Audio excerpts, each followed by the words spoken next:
Welcome back to the Press Club. Thank you very much for joining us. We've been discussing some very pertinent issues affecting our society, and we're still on the police in this break because the situation with Vernon Francois, it seems unending. Vernon Francois was made acting commissioner in 2010, May of 2010, if my memory serves me correct, and he's still acting. And that the first appointment was supposed to last for 6 months, but because of the way in which the commissioner preceding him was what's the word for disposed of? Was disposed of. Or deposed. Vernon Francois could not actually be, according to the civil service rules, public service rules, the rules of appointing a police commissioner, he could not be appointed as the permanent commissioner, regardless of what his performance was like, of how well he did, of how many police officers supported him, of how much the public came behind him is behind him as a police commissioner. I think Vernon Francois has proven to be perhaps one of the most effective police commissioners in the history of St. Lucia. In the short time that he was there, and he is still not the police commissioner. And I will agree with you on that point. Yeah. I will totally agree with you and back you on that point. And I think it's a slap to the police. They're playing politics with the police, with the best commissioner they ever had. You know, and they continue to do that. And while his position is in limbo, you know, is tenuous, you have those issues arising in the force that we discussed in the last break. You know, so how can a man who is acting, who is not even certain about his future in the force, or who's fairly certain that he does not have a future at certain points, maybe not now, right? But at certain points in the past, how do you expect him to stand up and say, you know what, I need answers of you, my legal affairs minister? You know, it does not matter whether people say that the Public Service Commission makes the appointments. We all know that the politicians, the ministers, have all have their sticky fingers in it. Yeah, they have their say. Which is how the one preceding Francois was disposed of in the first place. It was because politicians had their sticky fingers influencing the matter. Of course. So that Vernon Francois would know that he was appointed because some other guy didn't play the game. So you know, it creates that instability in the force. And what is concerning to me too, that the Welfare Association, the Police Welfare Association, has not come out strong enough to say, we want, and I'm going back to the last break. Have they come out at all? They have come out and they said, well, we heard about it and stuff, and we want an investigation because, you know, we have made certain strides. But they have not come out and said, you know what, we demand an investigation. We want to know what is happening, because whatever allegations are being made about this top cop implicates every single police officer. Okay? Because if the top is like that and the top is commanding the troops, then it must be, it implies that the troops are following along. Exactly. That the troops are complicit. Yeah. So the Police Association, to my mind, has a responsibility to every single police officer to come out and demand an explanation, demand answers of the Legal Affairs Minister, demand answers of the government of St. Lucia, and demand answers of that officer who has been, you know, who is alleged is involved in some activities and whose visa has been revoked. Even though they hold, you know, an executive meeting and invite him, you know, to just offer his side, because of course there are always many sides to a story. Just to hear him out and say, okay, well, you know, as an association we are concerned, so just allay our fears, just put our minds to rest. Let us know exactly what is going on.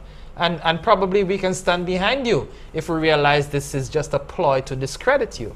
What possible reasons do you think there could be for the police association not taking a stronger stance on this issue? Not asking, not demanding these answers? Why would they be apathetic about this or soft on this? I don't know. There might be many reasons, Jason. There might be many reasons. Maybe they're just awaiting an explanation. They're, you know, just biding their time, you know, taking their time, being patient, and saying, you know what, in due course it will come out and we will know, and then we'll make a statement. But for something like that, you have to be proactive. You cannot wait for stuff to come to you.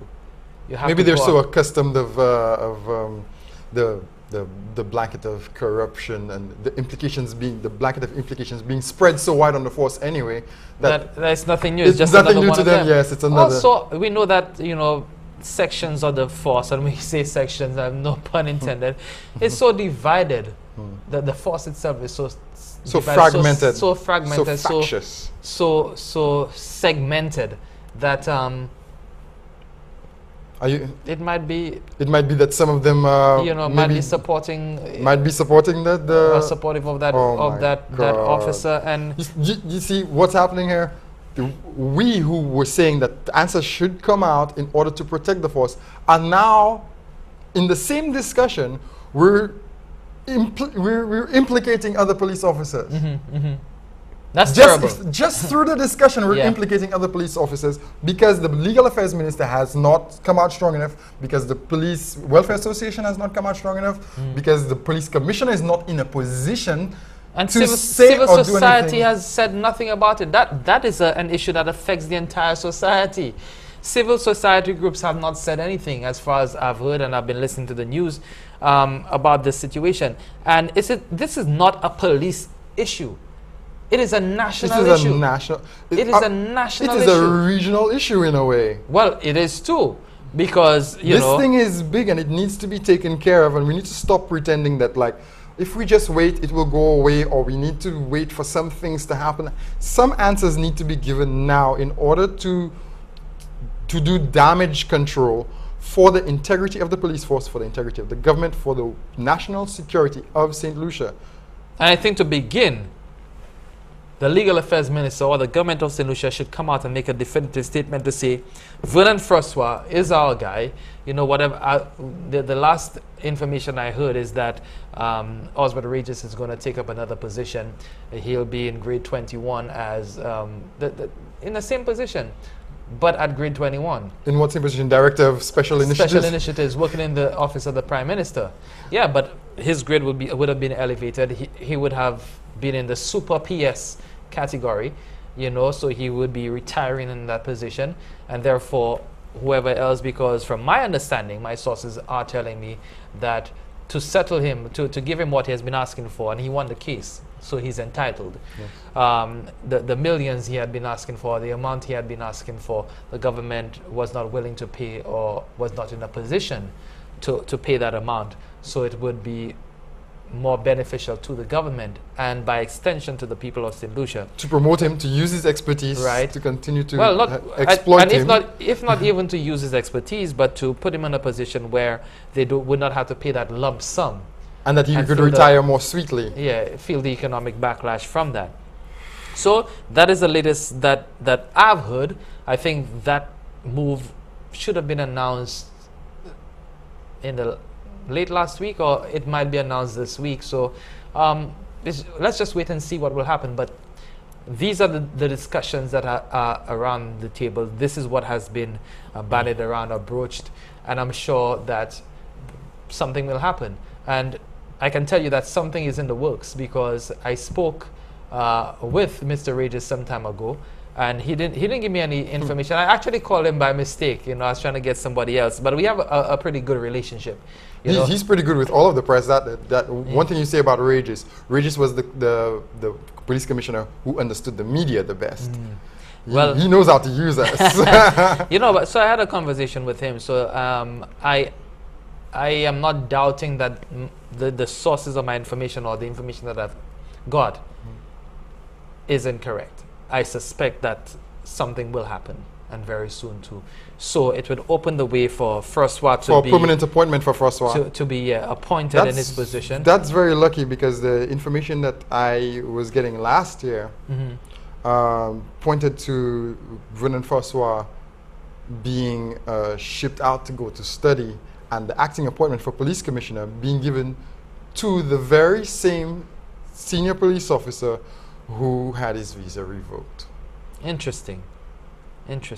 And that, I think, would have been, if that had happened, that would have been a national calamity. Well, we don't know, because right now they're just allegations being made. So which is why we're asking for information from our government. So if there is somebody who's just trying to tarnish the reputation of that senior police officer, right? Then it would not have been a calamity. It would just, you know, things would have just continued as normal. But if the allegations being made are in fact correct, even if they're half correct, quarter correct, 1% correct, the police force is in a very unique position, you know. You are mandated, you are given the right to protect, and serve, to enforce law, you know.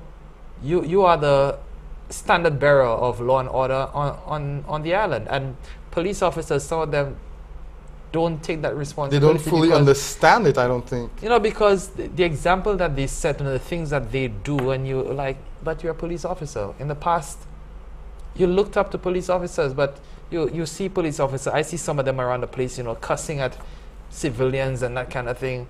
You know, when you catch them on the off time, they're all drinking.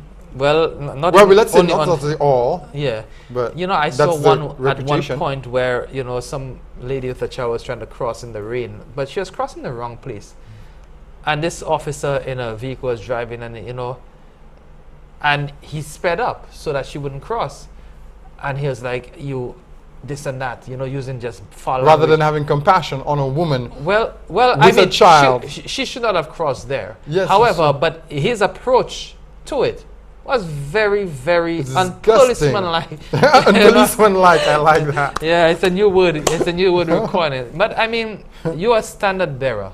You're a standard bearer, and you're supposed to conduct yourself in a certain way. You're supposed to have a certain decorum to you to go with your uniform. There's a kind of a saying that says that those with power ought to act more gently. That is correct.